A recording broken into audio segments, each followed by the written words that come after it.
আসসালামু আলাইকুম সবাইকে। আরো একটা ভিডিওতে স্বাগতম আপনাদের সবাইকে।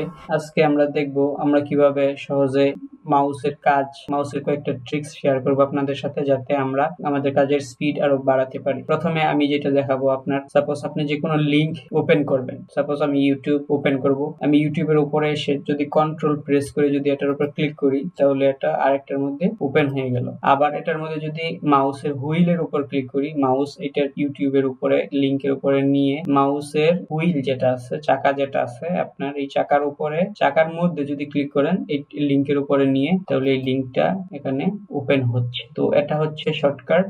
আরেকটা ট্রিক্স হচ্ছে, আপনি যদি কোনো ওপেন ডকুমেন্ট, সাপোজ ওপেন এই একটা ট্যাব ওপেন আছে, এই ট্যাবের উপরে মাউসের মিডল বাটন মানে চাকার উপরে যদি ক্লিক করেন, এইটার উপরে মাউস নিয়ে, তাহলে এইটা কেটে যাবে। আমাকে ক্রসের উপরে ক্লিক করা লাগতেছে না, আমি এটা কেটে দিলাম মাউসের মাঝখানে চাকার উপরে ক্লিক করে। এখন হয়তো আপনি আপনার প্রয়োজনীয় যে কোনো একটা ট্যাব ক্লোজ করার পরিবর্তে দরকারি একটা ট্যাব ক্লোজ করে ফেলেছেন। সেক্ষেত্রে আপনি যেই ক্লোজ হওয়া ট্যাবটা ফিরিয়ে আনার জন্য আপনি কন্ট্রোল শিফট টি প্রেস করবেন। আমি কন্ট্রোল শিফট টি প্রেস করছি, তাহলে আমার যেই সাপোজ আমি ইউটিউবটা কেটে দিলাম, এখন আমি কন্ট্রোল শিফট টি প্রেস করলাম, ইউটিউব আবার চলে আসলো। এভাবে আপনি আরো কিছু শর্টকাট এখান থেকে দেখে নিতে পারেন। এখানে সাপোজ 3 বাটনে ক্লিক করলাম, new tab, control tab, new window, control N, এগুলো। তারপরে আপনার এখানে শর্টকাট থাকার কথা, এই যে বুকমার্ক, কন্ট্রোল ডি দিয়ে আপনি বুকমার্ক করতে পারেন।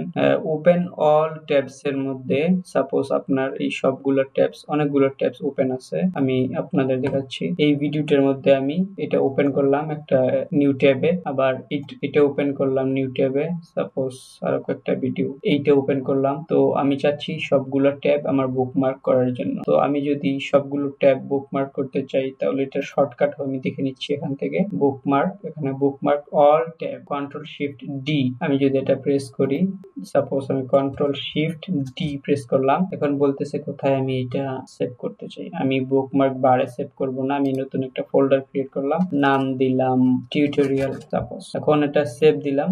এখন আমি এটা পাবো কোথায়? এই ট্যাবগুলো যদি আমি ক্লোজ করে দিই, সাপোজ আরেকটা ট্রিক্স এখানে দেখাই রাখি। আপনি সাপোজ এই ট্যাবটা রেখে বাকি সবগুলো ক্লোজ করতে যাচ্ছেন, তো এটার উপরে রাইট ক্লিক করে এখানে দেখবেন close tab to the right, এটা যদি দেন আপনি, তাহলে ডান পাশের সবগুলো ট্যাব ক্লোজ হয়ে যাবে। তো আমি এর আগে যেটা দেখাইছি, এখন কিছুক্ষণ আগে যে বুকমার্ক আমি করেছিলাম এই টিউটোরিয়ালের মধ্যে, এখানে দেখতে পাচ্ছেন এখানে একটা ফোল্ডার ক্রিয়েট হয়েছে, এই ফোল্ডারের ভেতরে সবগুলো বুকমার্ক হিসেবে আছে। তো আমি যদি আরেকটা ট্রিক্স এখানে দেখাই, সাপোজ আপনি এই এই ফোল্ডারের ভিতরে যতগুলো আছে এটা ওপেন করতে চান, তাহলে আমি যদি এই ফোল্ডারের ভিতরে গিয়ে এই ট্যাবের ভিতরে যা আছে এটাকে কন্ট্রোল প্রেস করে যদি মাউসের চাকার উপরে ক্লিক করি, তাহলে এটা সবগুলো ওপেন হয়ে যাবে। ঠিক আছে, সাপোজ আমি এটা ম্যানুয়ালি করতে গেলে কি করতাম, এটার উপর ক্লিক করে এটা একটা একটা করে ওপেন করতাম, এটা অনেক সময় লাগতো। তো আমি এটার উপর যদি আবার আরেকটা ট্রিক্স আছে, আপনি যদি এটার উপর রাইট ক্লিক করেন,